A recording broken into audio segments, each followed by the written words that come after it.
Get ready for dictation. One, two, three, start. India's unusual response to comments on the ongoing farmers' protests by some international celebrities comes across as highly sanctimonious.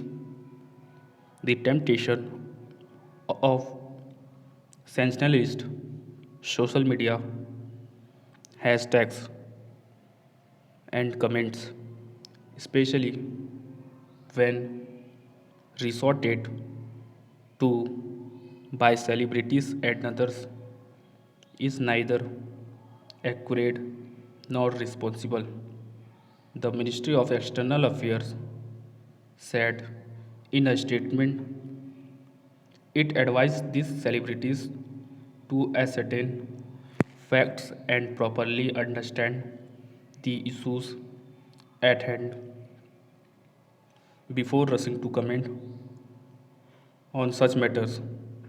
The response is somewhat supercilious in the immediate context of what singer and performer Rihanna had said in a single tweet. She had asked why the issue was not being talked about more,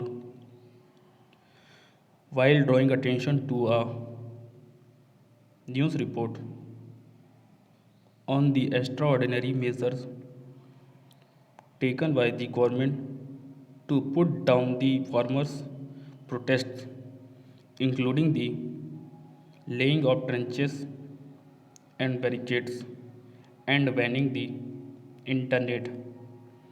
Other international personages who had ventured to talk about the issue included some lawmakers from the US and the UK too, but even that did not warrant a formal response from the government. If the MEA statements claim that some vested interest groups were mobilizing international support, smacked of paranoia. The fact that a few isolated comments could send the Indian government into a dizzy and lead to a lengthy riposte reflects a seized mentality arising from deep insecurity, whether it is organized dissent within the country or informal criticism from elsewhere. It sees everything as a conspiracy against itself, a design on the country's unity and the stuff of propaganda. The registration of a police case after Greta Thunberg, the teenage Swedish climate change activist, shared a protesters toolkit on Twitter, has added another twist to this undefined demonstration of touchiness. Many Indian celebrities from the fields of cinema and sports joined issue with Rihanna to state their case against what they saw as external interference. Many of them professed their desire to keep the country together and voiced their disapproval of propaganda.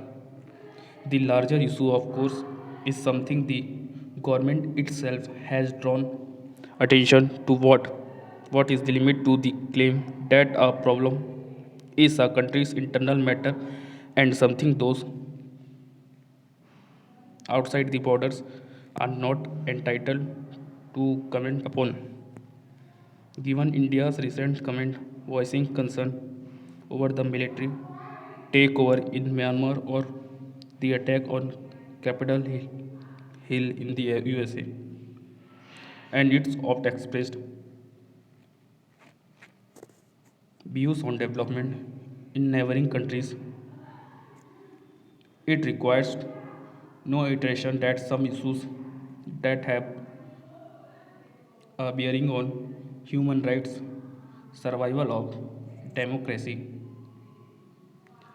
and international relations do tend to invite comment.